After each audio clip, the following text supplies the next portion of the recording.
all weekend, got back Sunday night, Monday morning, drove it 3.5 miles since it got back. Dead. 3.5 miles since it got back. Because I towed it like less than a month ago, didn't I? Yeah, it was like the 11th. The 11th, yeah. That's right.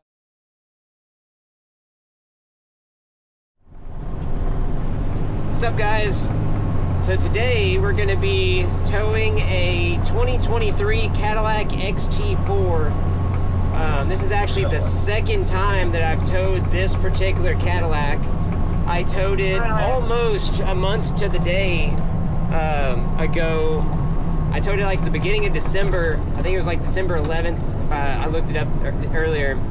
It was like December 11th I towed it last, and it's now January 8th. So it's just under a full month since I towed this last, and it's suffering from the same crank but no start issue. It sounds like the fuel pump module. So this would be the second failure that it's had in less than a month on the same part, if I understand the situation correctly. So not sure what's going on with it exactly. It's over at the gym over in Lake Jackson this time. Last time it was at their apartment. This time it left them stranded at their gym. So we're headed that way. Hopefully it's not in a terrible spot in the parking lot. So we will see what we got in a minute. Thanks for watching, guys. All right, so we're pulling up over here right now. We're coming in kind of the back way. Where my seat's moving? I think I might have seen it right over here. Yep, it's right there. It's not in a good spot, but it's not in a terrible spot.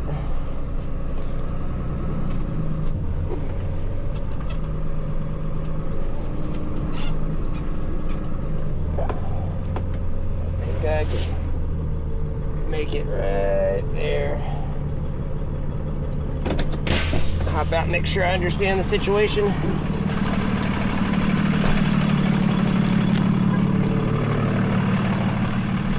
How's it going? I'll tell you, if there's one thing I've learned, it's never get a Cadillac. Right? Yeah. Same exact thing as last time, or what? Yeah, they said when I parked it at 5 in the morning, I got out of it immediate OnStar notification, critical engine and transmission failure, contact the mechanic. They gave it back to me on the 31st. Didn't drive it. We were up in Chicago. Oh, wow. Didn't drive it all weekend. Got back Sunday night, Monday morning, drove it 3.5 miles since it got back.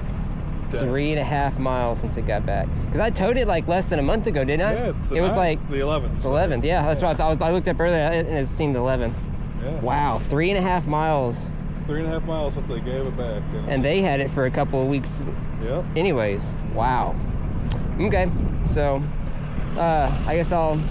At least there's kind of a easy, a little more space than last time. So let me. Are you got the keys for it, or? It's right there. Not that they do me any good, but I'll hang on to them.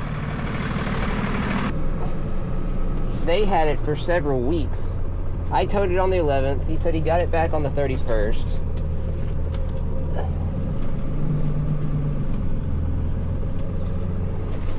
He's driven it 3.5 miles since then.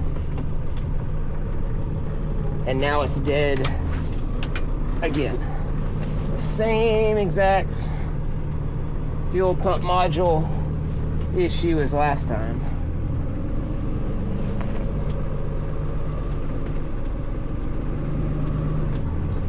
That is absolutely crazy. I didn't record the last time I towed this one. I don't record every single one of these. Kind of wished I would have recorded the last time though.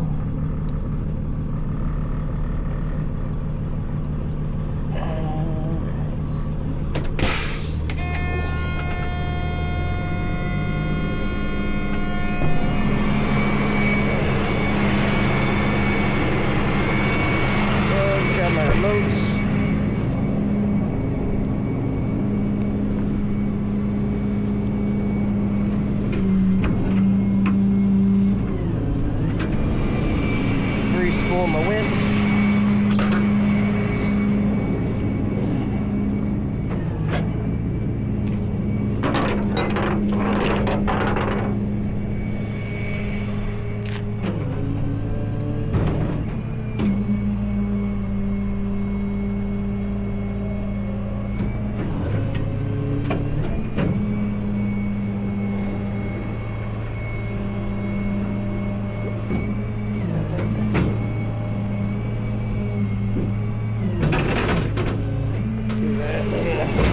forward a little bit.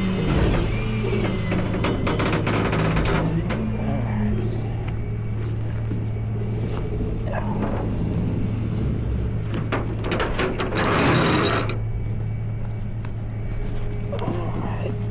These have good control arms. Nice and easy access to them.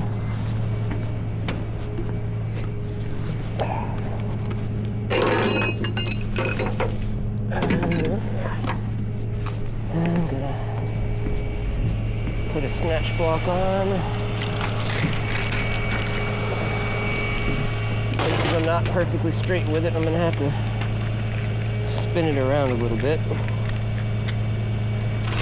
Also let me do that.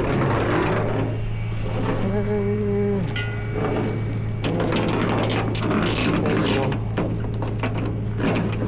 do me good there.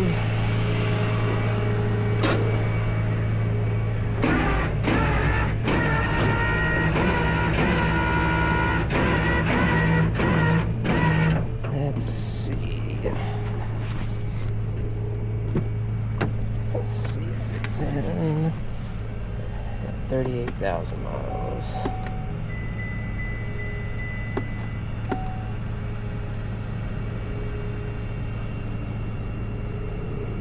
Come on, wake up.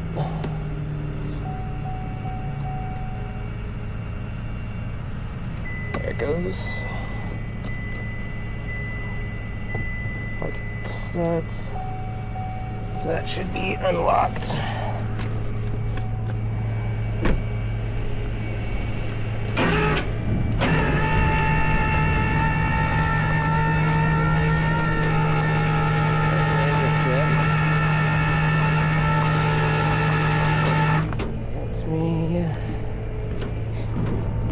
Watch this side.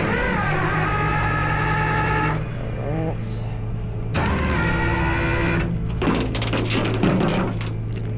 Now, should slide straight up the bed.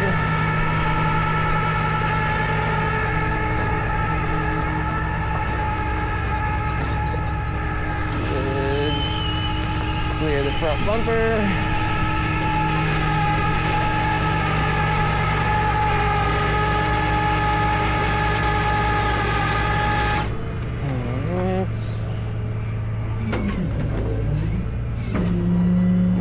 That does not hurt the transmission. I don't care what you say. That little bit of tire skidding, not gonna hurt anything.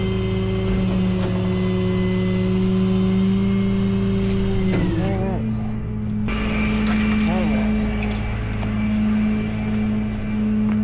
Let me get this thing strapped down here. We're gonna haul it over to the dealership so they can fix it again.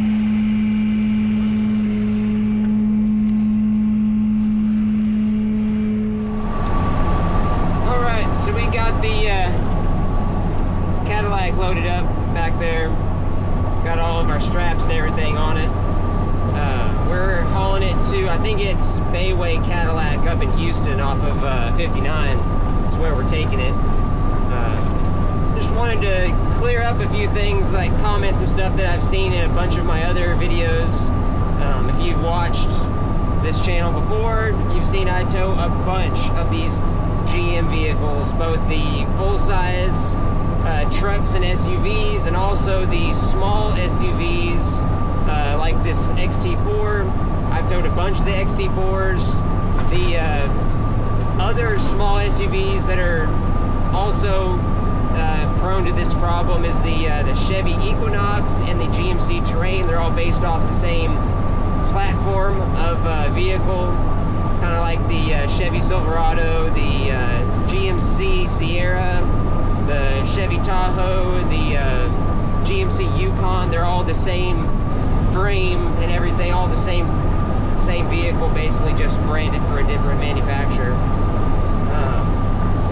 I get a bunch of comments saying that I'm just a hater on GM and that I don't post all the problems with Ford and Ram and Dodge and all the Chrysler, Stellantis vehicles and all that. And the truth of it is, I tow more of these than anything else. It's not that the other manufacturers don't have problems. I've never said that they don't have problems. I actually have videos like a Jeep Wagoneer that I've towed multiple times that had literally like 44 miles on it. They do have problems. Every other manufacturer has their own set of problems. It's just most of the time they drive back to the dealership with those problems. They don't leave you stranded somewhere. These newer GM vehicles, they have electric shifters, and there's no easy way to get them into neutral. Once they die, there's no shift lock release on them. There's only been a very small handful of the small SUVs that I've ever seen that actually had a shift lock release. Most of the newer ones do not have them. The trucks don't have them. The only way you can get them into neutral is there's like a little stub shaft on top of the transmission on these. It's underneath the airbox. You have to take apart the whole engine bay to get to it. I'm not taking apart a probably $40,000, $50,000 car to get it into neutral. It's not my job. I'm not taking it apart to do that. I will drag it and skate it to get it up the bed if I got to. Spray some soapy water on the bed and slide it off. Won't hurt anything. That's just kind of how you gotta tow these things. You know, that's just, unfortunately, the manufacturer didn't design them very well. You know, that's just kind of how it is. I've never said the other manufacturers don't have problems. They just generally don't leave you stranded is the thing. I get a bunch of comments saying that, oh, well, Ford or Ram or whoever, whatever manufacturer they try to make an example of, had more recalls last year compared to GM. Yeah, that's true. They, like Ford and everybody else, is issuing recalls on their vehicles saying, hey, we know there's a problem and we have found this solution to the problem. Bring us the vehicle before it becomes an issue and we'll fix it. And then if it has to get, for whatever reason, has to get towed in, they have a fix for it. GM isn't issuing recalls because they don't have a fix. Prime example is this vehicle right here. Less than a month ago, it went back to the dealership under warranty for this issue. They fixed it. They put the same faulty parts back in it and sent it back into the customer. So here you go, here's your vehicle, let's run it again. Less than a month later, 3.5 miles. It's been driven 3.5 miles since he got it back.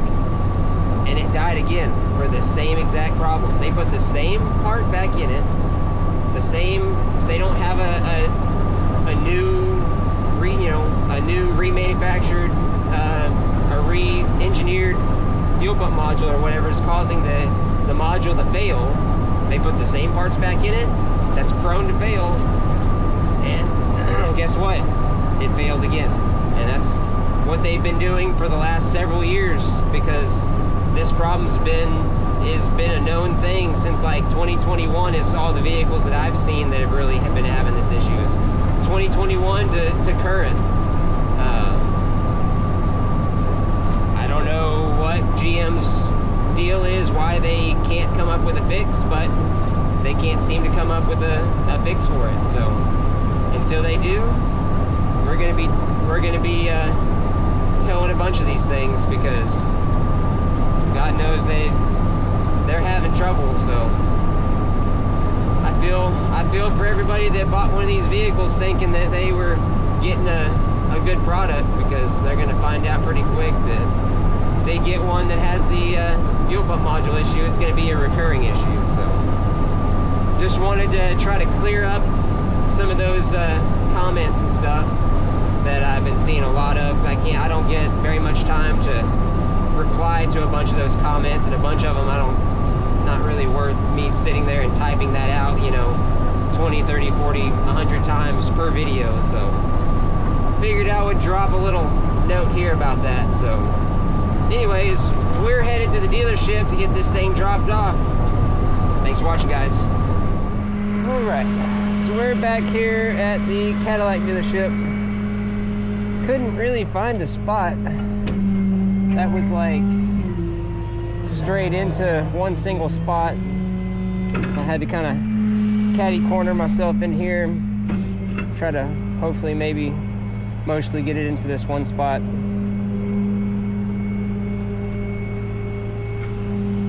We're not going to be able to get it into neutral, so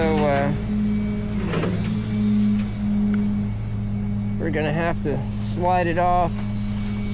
I'm gonna try to get the parking brake off if it'll stay off, which I don't really have much hope for. Put that back up there. Get this to go back into run mode.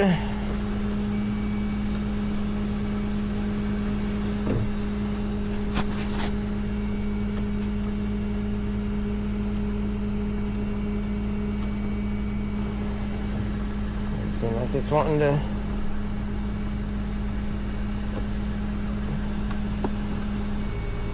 do anything.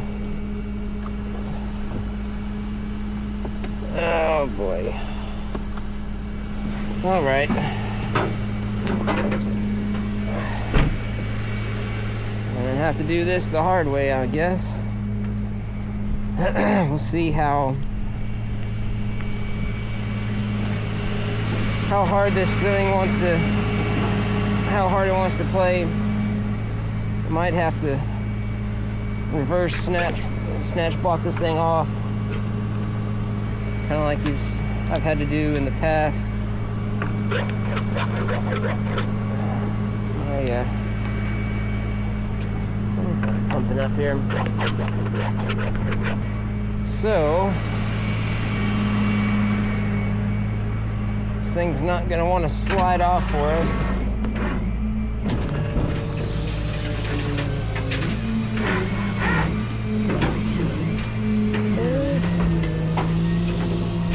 Kind of want to slide. We'll see.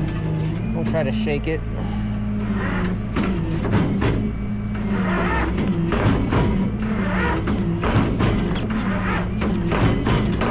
Not really. So what I'm gonna do, we're gonna reverse snatch block this thing off. So that's why I left this snatch block on. Pull a bunch of cable off.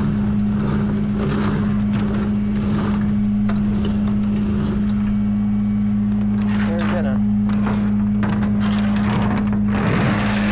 have to turn these hooks around here.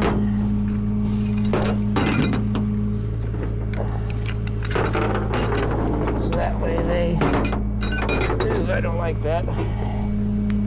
These have the brake lines or whatever on the insides here. Make sure we get behind that.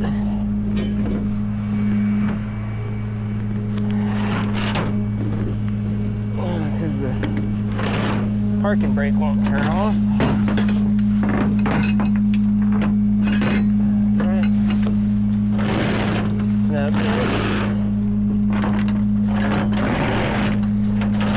Gonna have to go down there to the end of the bed.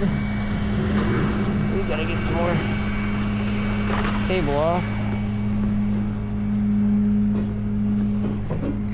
So we're gonna have to put our snatch block down here. There's our snatch blocks up here.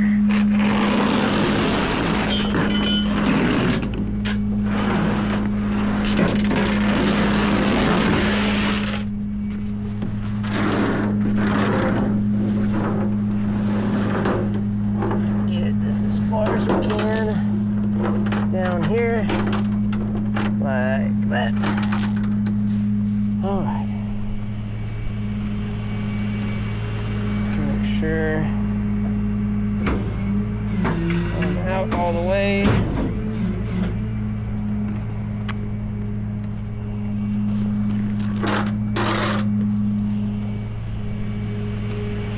Make sure my airbag's dumped.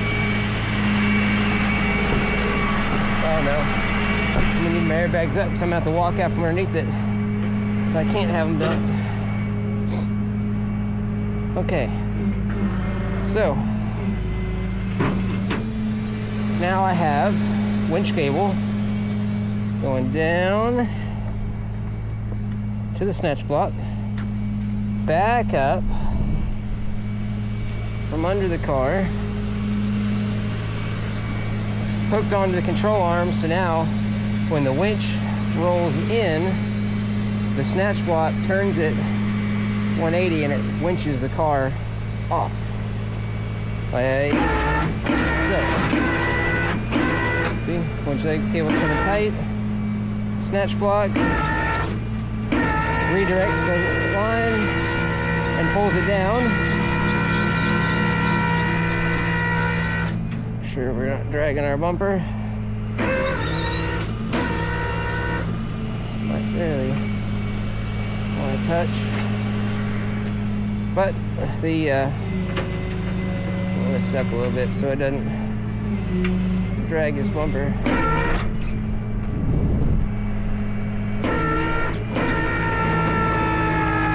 All right, now that it's on the ground, it's got a lot of strain on it. Even though I could slide more, I don't want to. Bumper's not touching the ground. There's a little air gap. I don't know if you can see the air gap down there.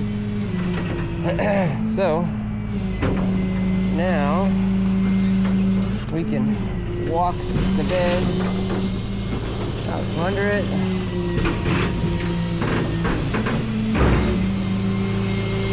Push the truck forward, pull the bed in, do steady little hops like that, about as far as I can go.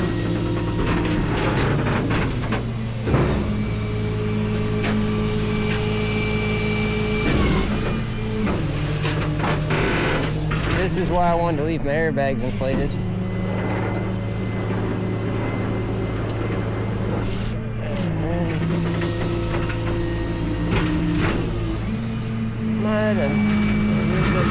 Oh, I got it. Thought I sucked the bed in a little bit too far on that one. Alright.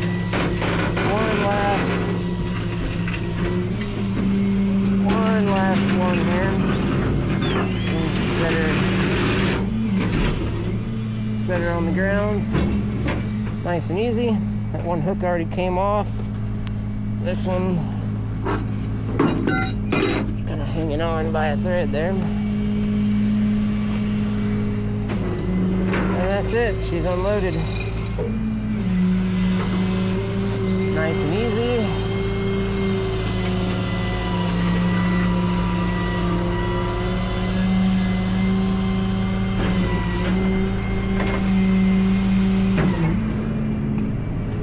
Take all this stuff off now. So I'm going to break this down. I've got to finish getting all my info and everything off of this. Go turn the keys back into the service rider. See, no damage to the front end or anything. So again, not really sure what GM's got going on with this whole situation. Like I said, this is 3.5 miles after it came back from this same dealership, getting the same parts replaced on it. So I don't know. We'll see if this fixes it, or maybe third time's the charm. Who knows? Hope you guys enjoyed the video. Thanks for watching.